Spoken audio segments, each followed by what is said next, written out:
Bienvenidos a Tinte y Análisis. Prepárense para una inmersión profunda en un relato que nos llega desde las sombras de la historia, una historia que nos obliga a confrontar preguntas incómodas sobre la naturaleza humana y los límites de nuestra comprensión. Así es, en esta ocasión vamos a analizar, intentaron contactar a Dios y fue lo peor que pudieron haber hecho. Un artículo de Fabricio Uribiesca que nos presenta un experimento perturbador realizado en la Alemania de la posguerra. Exacto, lo que hace aún más intrigante a este relato es cómo llegó a nosotros a través de un correo electrónico anónimo que condujo a Briviesca a fragmentos de información dispersos en un antiguo foro de Internet reconstruidos gracias a la tecnología Lear Machine. Esa tecnología es fascinante en sí misma, imagina poder rescatar información borrada de las profundidades de Internet.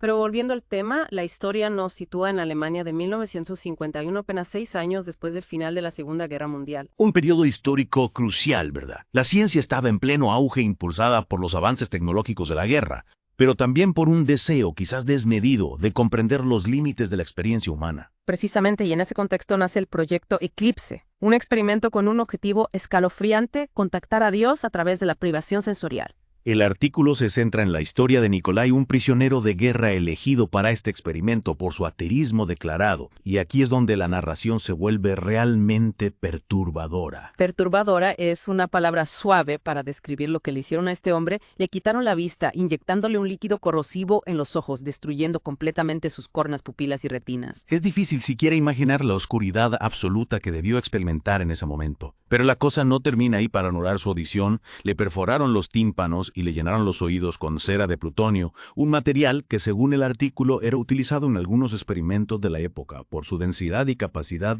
para bloquear el sonido. Una lección que nos habla de la crueldad del experimento y la falta de ética de quienes lo diseñaron. Pero más allá del horror, es importante preguntarnos por qué eligieron ese método específico. ¿Qué buscaban realmente al silenciar a Nikolai de esa manera? ¿Qué esperaban escuchar en el silencio? Preguntas que el artículo lamentablemente no responde. Lo que sí sabemos es que continuaron con su macabro plan para eliminar el sentido del tacto. Le inyectaron una neurotoxina potentísima que causó la necrosis de sus tejidos y la muerte celular. Finalmente le amputaron las 4 extremidades. Un acto brutal que lo despojó no solo de su capacidad de sentir, sino también de su autonomía física. Nikolai quedó completamente a merced de sus torturadores, aislado del mundo exterior de una manera inimaginable. Y como si todo esto no fuera suficiente, también le extirparon las cuerdas vocales, le quitaron la posibilidad de hablar, de expresar su dolor, su miedo, su rabia, lo redujeron a una masa inerte de carne y hueso conectada a máquinas que monitoreaban sus signos vitales. Este detalle es crucial. Al silenciarlo de esa manera, no solo buscaban eliminar una forma de comunicación, sino también quizás controlar cualquier manifestación que pudiera interpretarse como divina. Es una interpretación escalofriante pero plausible. Nikolai quedó recluido en una cámara de aislamiento sensorial, atado a una camilla en la más absoluta oscuridad. Y silencio, según el artículo al principio, intentó resistirse, forcejeando con sus ataduras, intentando gritar, pero solo emitía un silbido espectral que se perdía en la cámara. Un grito silencioso que nadie podía escuchar, una metáfora perfecta de su situación privada, de sus sentidos, de su voz, de su libertad. Nikolai se enfrentaba a lo desconocido en la más absoluta soledad. El artículo describe cómo, a pesar de la prohibición de alimentarlo, su cuerpo luchaba por sobrevivir, su corazón latía de manera errática. Sus costillas se marcaban bajo la piel cada vez más delgada después de 20 días de este tormento. Nikolai entró en estado vegetativo dependiendo de las máquinas para respirar. Es interesante que, a pesar de su estado físico, las ondas cerebrales de Nikolai mostraban actividad. Su mente seguía funcionando en ese abismo de silencio y oscuridad, lo que nos lleva a preguntarnos qué sucedía en su mente durante ese periodo. ¿Qué pensamientos, qué imágenes, qué emociones lo atormentaban? El artículo no nos da respuestas concretas, pero sí nos revela un giro aún más sorprendente en esta historia. 10 días después de entrar en estado vegetativo, el cuerpo de Nikolai se incorporó repentinamente en la camilla para luego caer en coma. Imagina la escena: un cuerpo aparentemente sin vida moviéndose por sí solo en la fría luz del laboratorio. Un misterio que desafiaba toda lógica, toda explicación científica. Los científicos atónitos se acercaron a la cámara para observar de cerca lo que sucedía, y fue entonces cuando presenciaron algo que los marcaría para siempre.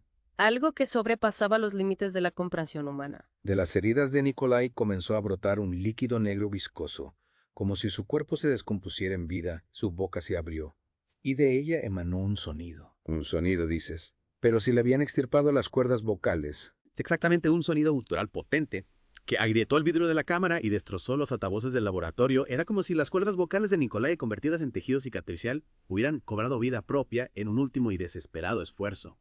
Un sonido proveniente de un hombre que ya no debería poder hablar, un sonido que desafiaba las leyes de la física y la biología. Y en medio de ese sonido infernal, Nikolai, con un hilo de voz espectral, pronunció sus últimas palabras. Dios nos ha abandonado. Una frase que resonó en la cámara, en el laboratorio, en las mentes de todos los presentes. Una frase que nos obliga a preguntarnos, ¿fue un mensaje divino, un eco del subconsciente de Nikolai o simplemente un último y terrible delirio? Y con esa frase Nikolai murió, dejando tras de sí un enigma que nos interpela, que nos obliga a reflexionar sobre los límites de la percepción humana, sobre la posibilidad de que existan realidades más allá de nuestra comprensión. Y sobre todo, nos obliga a confrontar nuestras propias creencias sobre la existencia de Dios. Si Dios nos ha abandonado, como sugieren las últimas palabras de Nikolai, ¿qué esperanza nos queda? ¿Qué sentido tiene la vida en un universo sin un ser superior? Preguntas complejas que abordaremos en la siguiente parte de nuestro análisis. Pero antes me gustaría detenernos un momento en el concepto de Lier Machine. ¿Podrías explicarnos con más detalle cómo funciona esta tecnología y qué implicaciones tiene para la investigación histórica? Claro que sí, Lier Machine es una tecnología relativamente nueva que permite la recuperación de datos borrados de Internet. Funciona mediante algoritmos complejos que rastrean la huella digital de la información, incluso después de que haya sido eliminada de los servidores visibles. Es decir, que podría ser una herramienta muy poderosa para acceder a información que de otra manera se consideraría perdida para siempre. Exactamente, imagina las posibilidades para la investigación histórica, el periodismo de investigación, la recuperación de archivos, pero al mismo tiempo abre un debate ético sobre la privacidad y la propiedad de la información en la era digital. Sin duda un tema fascinante que merece su propio análisis. Pero, volviendo a la historia de Nikolai, creo que es importante destacar el contexto histórico en el que se desarrolla el experimento de Alemania de la posguerra. Era un país traumatizado, dividido en plena reconstrucción. Un país que buscaba respuestas, un nuevo sentido de identidad, quizás incluso una nueva fe en ese contexto. No es de extrañar que surgieran experimentos como el Proyecto Eclipse, impulsados por una mezcla de ambición científica, desesperación y tal vez una necesidad desesperada de encontrar algo en lo que creer. Una búsqueda que en el caso de Nikolai lo condujo a un final trágico y a una pregunta inquietante: si Dios nos ha abandonado, ¿qué nos queda? Una pregunta que nos invita a reflexionar sobre la naturaleza de la fe, la esperanza y el significado de la existencia humana en un mundo aparentemente sin Dios. Un tema que exploraremos en la próxima parte de nuestro análisis. ¿No se lo pierdan? Retomemos la pregunta que nos dejó la primera parte: si Dios nos ha abandonado, ¿qué nos queda? Es una pregunta que resuena con mucha fuerza después de conocer el final de Nikolai y todas las circunstancias que lo llevaron a pronunciar esas últimas palabras. Palabras que, como mencionamos, pueden tener múltiples interpretaciones. Por un lado, podrían reflejar un cambio radical en la perspectiva de Nikolai. Recordemos que él era un ateo convencido antes del experimento. Cierto. Podríamos interpretar su frase final como un reconocimiento forzado de la existencia de Dios, aunque sea para declararlo ausente, un encuentro con una realidad que lo obligó a confrontar sus propias creencias. Es una posibilidad, quizás la privación sensorial a la que fue sometido, ese aislamiento total del mundo físico, abrió en él una puerta a otra dimensión de la realidad, una dimensión donde percibió algo que lo llevó a esa terrible conclusión. Es una idea que nos lleva al terreno de lo desconocido, a las fronteras de la percepción humana. ¿Podría la mente en un estado de vulnerabilidad extrema acceder a realidades que normalmente no son inaccesibles? Hay estudios que sugieren que la privación sensorial puede provocar estados alterados de conciencia, alucinaciones, incluso experiencias místicas. No podemos descartar que Nikolai en su aislamiento haya experimentado algo similar, algo que interpretó como un contacto con una realidad superior. Pero también mencionamos la posibilidad de que sus palabras fueran un reflejo de sus miedos más profundos, una manifestación de su propio subconsciente atormentado por la situación. Claro, imagina la mente humana privada de todos sus sentidos, vagando en la oscuridad, buscando respuestas, aferrándose a cualquier atisbo de luz en ese estado de vulnerabilidad extrema. Cualquier pensamiento, cualquier imagen, por terrible que sea, puede tomar una fuerza descomunal. Escalofriante pensar que sus últimas palabras, en lugar de ser un mensaje divino, fueran el eco de su propia desesperación, la materialización de su miedo a la soledad, al abandono, a la nada. Y esa posibilidad nos lleva a otra pregunta fascinante. ¿Qué poder tiene la mente humana para crear? Para influir en la realidad, ¿podría la privación sensorial, como sugiere Briviesca en su artículo, abrir un portal a lo desconocido, a dimensiones que normalmente no podemos percibir? Una pregunta que ha intrigado a la humanidad desde siempre. Diversas culturas a lo largo de la historia han explorado los estados alterados de conciencia a través de la meditación, los rituales chamánicos, la búsqueda de la trascendencia. Y la ciencia moderna también ha incursionado en este terreno estudios sobre la meditación, la hipnosis. Los sueños lúcidos apuntan a que la mente humana tiene un potencial enorme aún desconocido. Lo que nos plantea el caso de Nikolai es la posibilidad de que la privación sensorial llevada al extremo pueda actuar como un catalizador de ese potencial, quizás en su estado de aislamiento total. Nikolai accedió a una realidad que escapa a nuestra comprensión, una realidad que lo confrontó con la ausencia de Dios. O quizás, como decíamos, simplemente se enfrentó a sus propios demonios internos amplificados por la situación extrema que estaba viviendo. No podemos saberlo con certeza. Lo que sí podemos hacer es reflexionar sobre las implicaciones de este caso para nuestra comprensión de la mente humana y sus límites. Y también sobre las implicaciones éticas de la búsqueda del conocimiento. El caso de Nikolai es un recordatorio de que la ciencia, a pesar de sus nobles objetivos, no puede estar exenta de límites morales. Totalmente de acuerdo, la búsqueda de la verdad no puede justificar el sufrimiento, la tortura, la violación de la dignidad humana. El proyecto Eclipse, con su crueldad desmedida, es un ejemplo de lo que nunca debería repetirse en nombre del progreso científico. Un llamado a la responsabilidad, a la reflexión ética, a la necesidad de establecer límites claros para que la búsqueda del conocimiento no se convierta en un instrumento de barbarie. Y, volviendo al artículo de Briviesca, creo que es importante destacar su enfoque. No solo nos relata los hechos, sino que nos invita a participar en la reflexión, a cuestionarnos junto a él. Sí, en lugar de presentar una verdad absoluta, nos plantea preguntas, nos confronta con la incertidumbre, nos invita a buscar nuestras propias respuestas. Y esa invitación a la reflexión es, en mi opinión, lo más valioso del artículo, más allá de la veracidad del relato. Lo importante es que nos confronta con preguntas fundamentales sobre la existencia humana, el significado del sufrimiento, la naturaleza de la conciencia, la posibilidad de la trascendencia, la búsqueda de un sentido en un mundo aparentemente sin Dios. Preguntas que resuenan con mucha fuerza en el contexto actual, en un mundo donde la incertidumbre, la complejidad y la búsqueda de respuestas son constantes. Y en ese contexto, la historia de Nikolai, por trágica que sea, se convierte en un espejo donde podemos mirarnos a nosotros mismos, a nuestras propias dudas, a nuestra propia búsqueda de sentido. Es una historia que nos interpela, que nos invita a un viaje interior, a una exploración de los límites de la percepción de la mente en la realidad misma. Y en ese viaje, la pregunta que nos deja Nikolai, ¿Dios nos ha abandonado?, se convierte en un punto de partida para una reflexión más amplia, una reflexión sobre nuestra propia existencia, nuestra relación con lo trascendente, nuestra búsqueda de esperanza en un mundo que a veces parece haberla perdido. Una búsqueda que, como bien dices, es un camino personal, un viaje interior que cada uno debe realizar a su manera. Y en ese viaje, la historia de Nikolai, por terrible que sea, puede servirnos de guía, de advertencia, de inspiración para encontrar nuestras propias respuestas. Sin duda.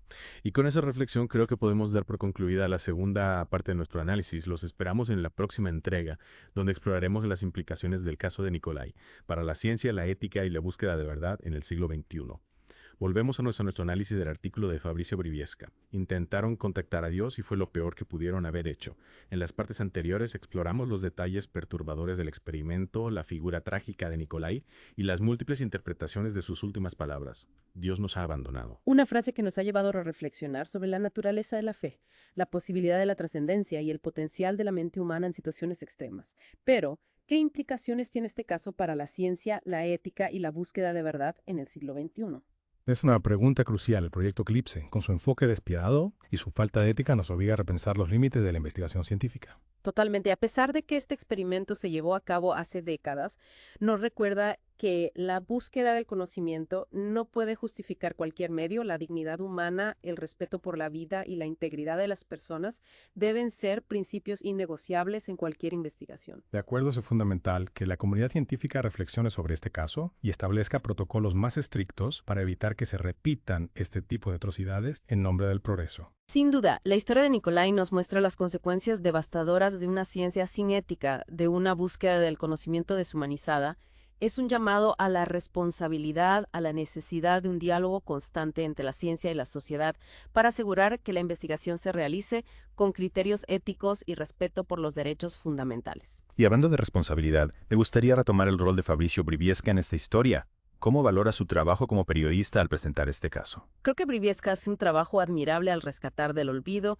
Este oscuro episodio de la historia no se limita a narrar los hechos, sino que los contextualiza, los analiza y plantea preguntas que invitan a la reflexión. Exacto. No pretende tener todas las respuestas, sino que nos invita a explorar junto a él los misterios de este caso, las implicaciones para nuestra comprensión de la mente humana y la posibilidad de que existan realidades más allá de nuestra percepción. Es un periodismo que no teme a la complejidad, que no busca respuestas fáciles, sino que nos desafía a pensar críticamente y a construir nuestras propias conclusiones. Y en ese sentido, creo que el artículo de Briviesca cumple una función fundamental: mantener viva la memoria de Nikolai, de su sufrimiento, y de las preguntas que su historia plantea, es un recordatorio de los peligros de una ciencia sin ética, de la necesidad de defender la dignidad humana y de seguir buscando respuestas a las grandes preguntas que nos acompañan desde el inicio de los tiempos.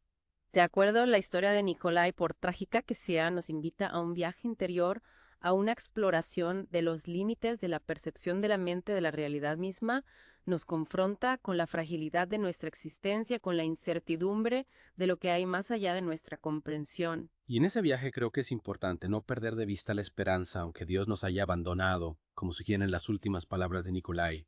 Aún nos queda la capacidad de construir un mundo mejor, un mundo más justo, más compasivo, más humano.